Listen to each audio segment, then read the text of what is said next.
Andito tayo sa Bukidnon. Meron tayong lechon dito. Ubusin ko to. Kaya ko to. Ha?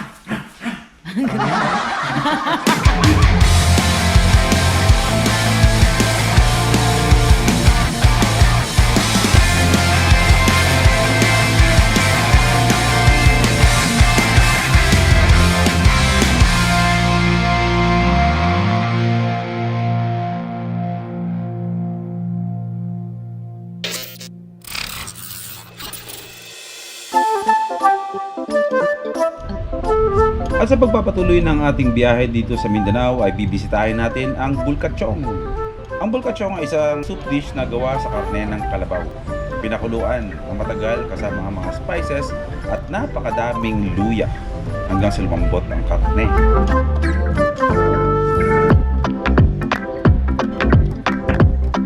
Actually, ang bulkachong soup ay perfect para sa mga taong gustong pagpawisan. Itong lugar na to sa Davao ay talagang dayuhin ng mga taong mahilig gumimik. Pero kahit hindi ka gimikero at gusto mo talaga ng food trip ay pwede mo itong ilista sa mga pwede mong puntahan dito sa Davao City. Di ba bro, kapag nagpapatour dito sa, di ba dati, kasama ang bulkachong sa mga tour pupunta sa Davao, kung galing mga Maynila, di ba? Kasi merong mga kaibigan ako dati bro na mula sa Maynila, nagpapabiyahe sila. Kasama din, biyaheng Davao. Doon sa mga listahan nila, kasama yung bulkachongan sa tour. Paalala, ang soup na ito ay sobrang takaw sa kanin. So, hinay-hinay lang tayo sa kanin ha, kapag nagbubulkachong tayo. Liit lang ng labuyo, tapang ano? Karne ng kalabaw, tulad ng karne ng baka, plus the spices at maraming luya. Wala kayong dapat ipag-alala dahil healthy yan.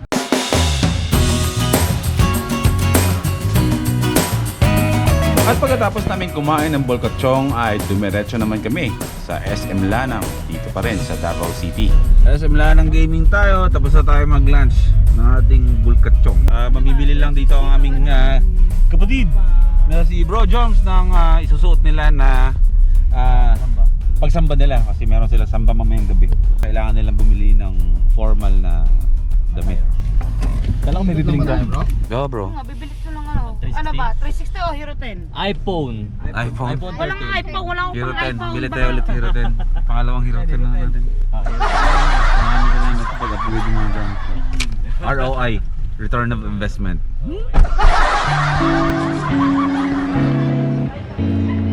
Ayan bro, Terranova. Maganda dyan, maganda dyan. Polo, Americana. Ano, diretso na muna tayo bro. Ay, Taman mo mag-chat na. tayo ha? Bro Joms, Chat. may bibilin lang kami. Kasabay ba kaya? Bibili mo rin ba siya? Apple Store. Apple Store. Apple Store. iPhone 13 to 1 gigabyte. 1 TB. 1 TB. 1 TB. Diba pagkatapos natin pumunta sa karagatan, sa kabundukan ngayon, nasa mall tayo ng Davao City. Welcome to SM Davao, SM Lanang, dito sa Davao City. Pupunta lang kami ng Apple Store. Dagdagan lang ni Madam Presyo ang Hero 10 ko. Meron na tayong Hero 10 sa Manila para pareho na yung quality ng video natin. Thank you. Welcome. Hero 10 is the key. Not one, but zero. Answer prayer ako. Lakas natin magparinig, di ba?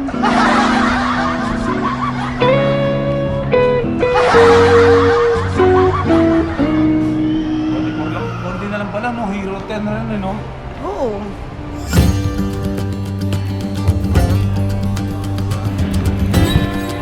Yee! Alam ka, uuwi din naman kami. Oh, hindi ba? Hmm. Saan kayo? Magkano kano? Hindi. Mga araw na i-upload na sa Hero 7. Diba pangit ang quality? Oo. Hindi naman pangit. Medyo ano lang. Medyo pangit lang. Makatamaan si Hero eh. Si GoPro eh. Oo. Baka ano lang, medyo blurry lang. Medyo blurry. Oo. Kasi syempre, kailangan Eh, pamasahe mo, magkano pamasahe? Aeroplano. Saan yun? Bulacan. Oh, wala. Manila hanggang Manila Airport, 4,000 plus each. Uy, ikaw lang yung 4,000. Oh, kung palagay mo sa 3,000 plus. Tapos airport, papuntang Bulacan, wala 700. Mahal. 5,000, di ba? Dito ito durian ice cream. Ang sarap. Yung lasa niya, hindi mo siya maiisip na na ice cream kasi kung ano mismo yung texture ng durian. Ganun na ganun siya, no? Kumantot, sarap.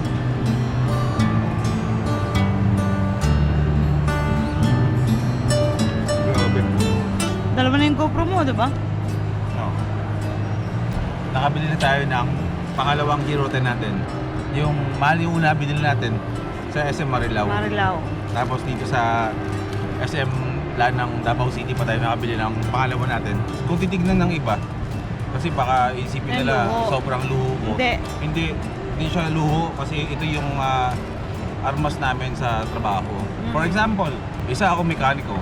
Kailangan ko ng mga advanced na mga gamit pang mekaniko para mas magpabuti yung quality ng paggawa ko. Same as tulad din sa amin na motovlogger na nagsimula tayo sa Hero 7.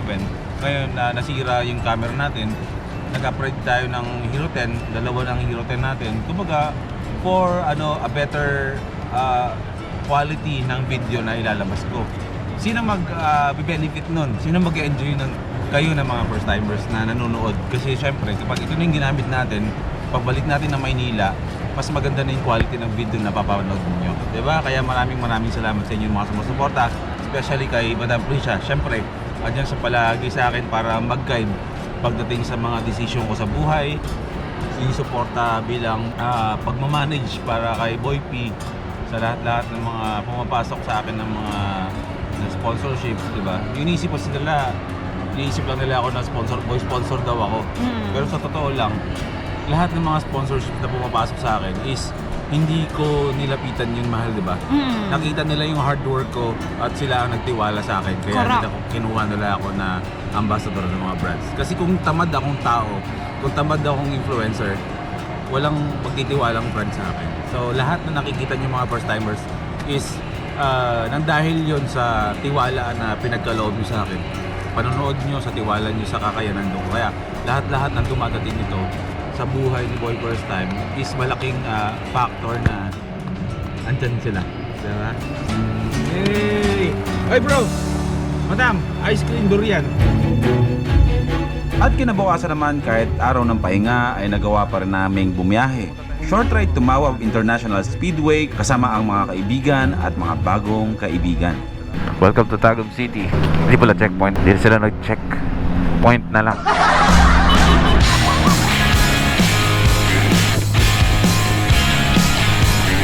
Ito na yung sinasabi kong bagong flyover ng Tagum City. Nung pumunta tayo dito kasama ang Hampas Loopers, yun yung mismong day na kakabukas lang itong tulay na to. Napakahaba nito. Oh?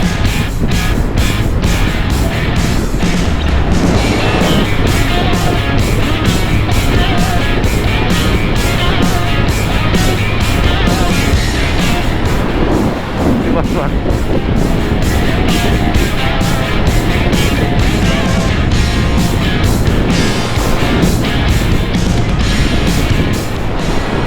G-Mall.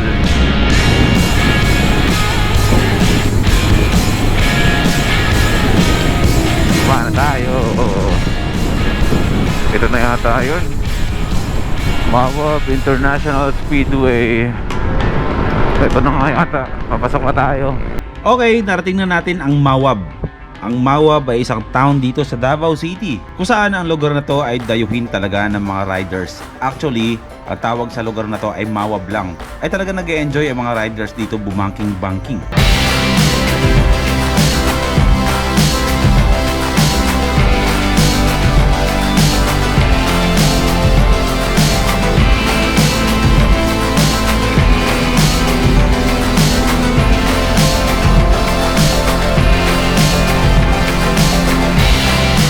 Isang ride lang naman ito kasama ang aking mga kaibigan from Motomart saka si Biyahe with Ken.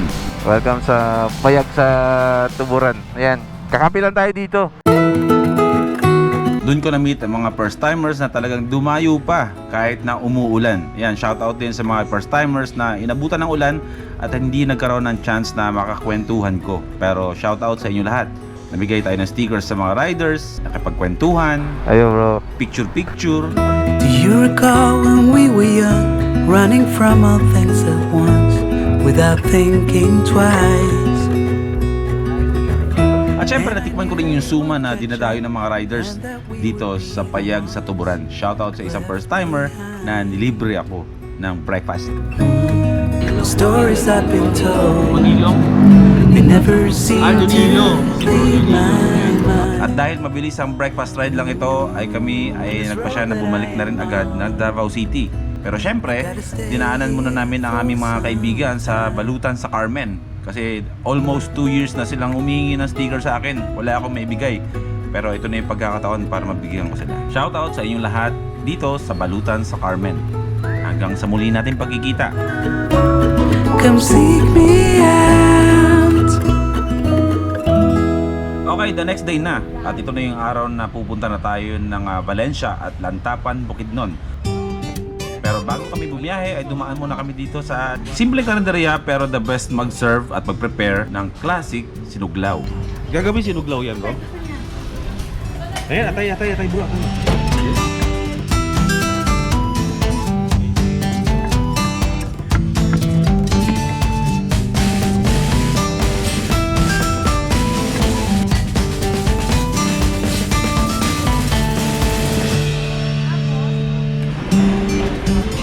So parang timpla your own sinuglaw dito.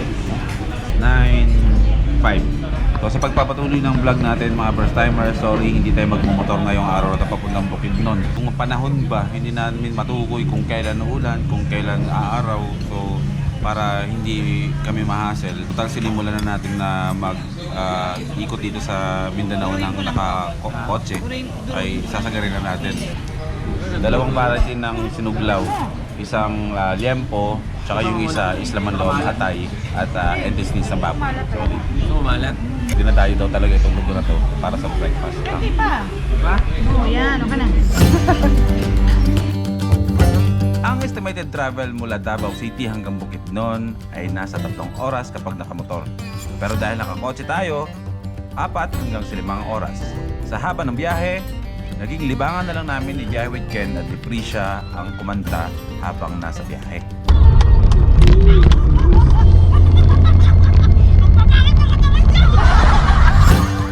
Umalis kami ng Davao City na sobrang init ng panahon. Bigla na lang lumamig nung papasok na kami sa boundary ng Bukidnon.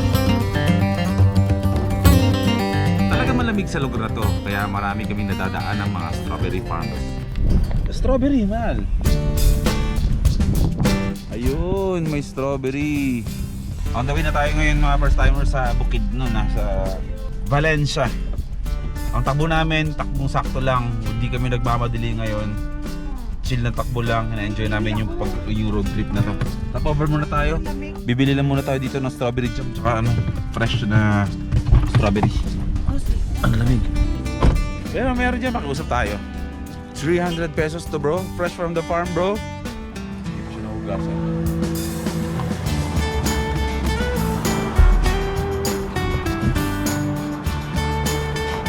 Ibig sabihin bro, dyan sa paligid-ligid may mga strawberries. Stig. Bro, ito yung strawberries. Literal pala na nasa paligid-ligid lang bro, binili natin strawberries. Ang strawberries ay nabubuhay lang sa malamig na lugar. Strawberries. At pagkarating namin sa mismong boundary ng Bukidnon ay syempre kailangan nating dumaan sa checkpoint. Hindi na mahigpit tulad noon. Sa mga nagtatanong kung anong requirement para makapasok sa Bukidnon, ang tanging hinihingi lang nila ay yung vaccination card at destination kung saan ka pupunta sa Bukidnon.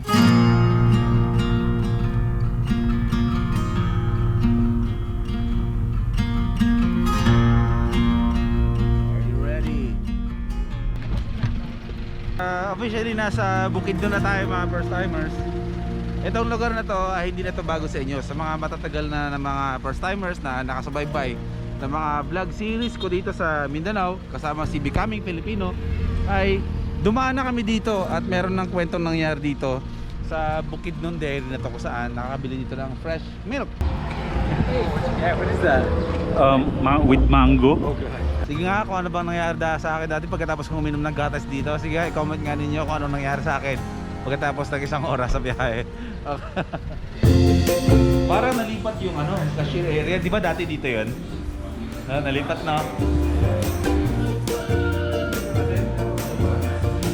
The last time na pumunta pumunta ako dito 2 years ago, kasama ko si Becoming Filipino. Tapos siguro mga ilang kilometro, kulang-kulang isang oras, naganap ako ng CR. Nag-aabol ako ng sarili ko kasi sasabog na ako. Meron ako malaking problema mga first timers. Gustong sumabog ng puwet ko. Hayop na gatas yan. I have a big problem. I need to look for a CR because of the gatas. Okay, okay. Oh my gosh! Oh my gosh! Saan ang CR? Oh! Gosh! Oh my gosh!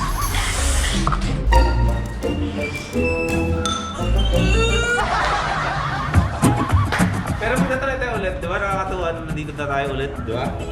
Fresh milk from Carabao's Milk. For the second time around, uminom ako ng gatas ng baka at wala naman naging problema. Siyempre, isa sa mga dahilan kung bakit kami huminto dito is para ipatry din kay Prisha itong fresh milk dito sa Bukidnon. At hindi kalayuan ay narating na namin ang Valencia, Bukidnon. Let's go! Pero bumungad sa amin ang ukay-ukay shoes. 2 years ago ay nakabili rin ako ng halos 5 pares ng sapatos sa Cotabato City nung kasama ko si Kulas. Sa halagang 2,000 ay nakabili ako ng magagandang second hand na sapatos. Sa sobrang dami ng sapatos dito pagpipilian ay pinagpawisan lang ako at nahilo-hilo lang ako sa kakapili. Pero nauwi sa wala rin akong nabili dahil ang lalaki ng mga sapatos. Parang hindi totoong Jordan to, bro. Kung hindi man sobrang laki, ay sobrang liit din naman sa akin. So sa madaling salita, wala akong nabili. Konting abante lang ay narating na namin ang Pet Paris Suites, kung saan dito tayo yung matutulog ngayong gabi. Sinalubong tayo ng kaibigan at napagtripan naming dikitan ng sticker ni Boy P ang lahat ng mga motor ng mga staff ng hotel. Walang magawa. Ito pa! Magandang gabi. Alas 7 na ng gabi. Ang sarap ng tulog namin. Hindi namin alam na kanina pa naghihintay si Azores TV sa labas. Grabe yung tulog ko, bro. Musta tiyan mo? Hindi, wala naman. Ako parang may nararamdaman. Meron? Oo. Sorry bro, nakatulog kami ng masarap. Oo, nakaready na lahat. Ayun. Idol Boy P. Congrats ha. 1,000 Naka 1,000 nung 65 lang ako. 65. Subscriber. Tapos ito, 65. Ito 65 subscribers. Tapos nung nagpunta kayo rito, in-upload ko yung may isang video lang ba. Nakagano 1,000 na, naging plus agad? 1,280 na. Seryoso? Oo. Grabe naman yun. Talaga. Na-check ko yun, hindi ko pa nga nasi-share yun. Nag 1,000 plus. Anak mo, grabe bro. Kaya thank you very Thank much you, kay, kay Idol. Wala yan bro, grabe ka. Congrats. Mula sa hotel ay dumiretso tayo sa tambayan ng mga Chilinoy Riders Group. At doon ay naganda sila ng hapunan para sa amin.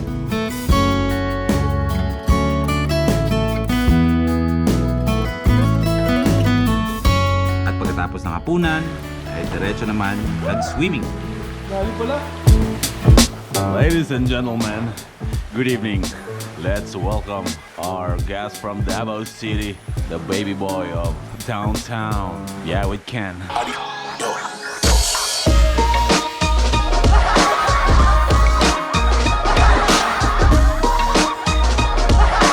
Pagkatapos ng masarap na swimming, ay umuwi muna kami ng hotel para matulog.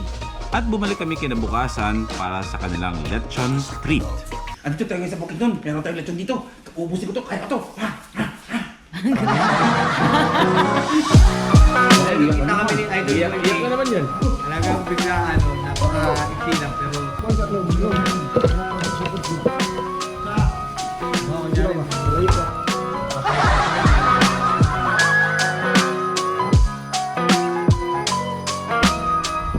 Maraming salamat Azores TV at sa Chilinoy Riding Group.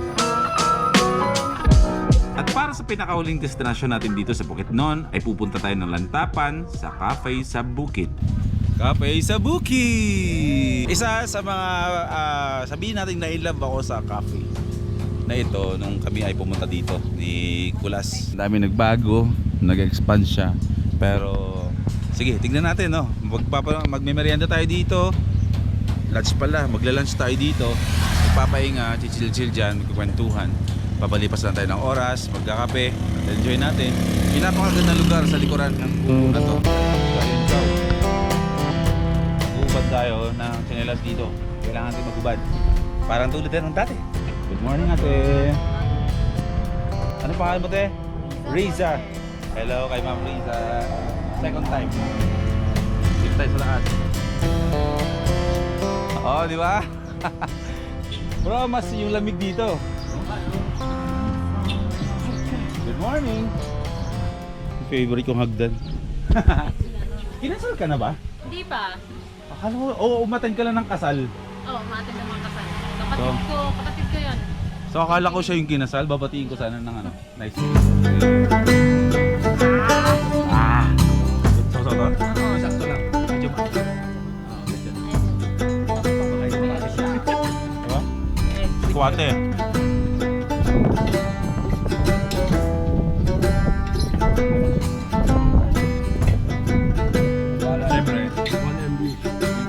Sa loob ng 13 araw na pag-iikot sa Mindanao, dito na tayo nagtatapos. Pero hindi pa ito ang huli. Maraming salamat sa lahat ng mga kaibigan na nakita namin dito. Sa lahat ng mga first timers na first time ko lang din nakita. Meron tayong mga kasama dito. Mga taga saan po kayo, ma'am? Actually, taga Tagum City kami.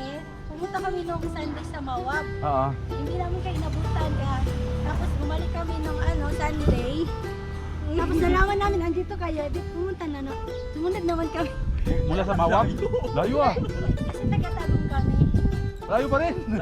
Layo pa rin, no? Panay niyo, panay. Panay. O sige po, mag-picture po tayo. Ibigyan ko po kayo ng sticker mamaya, 50 pesos na. Yeah. Ay! Kaya joke lang po. Wawa na nga bro.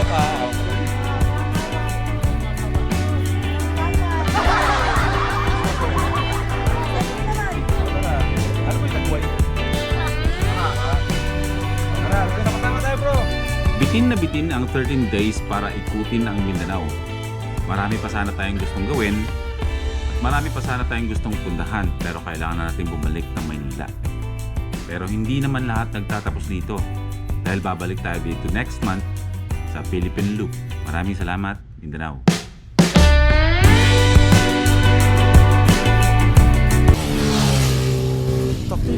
Motodeck?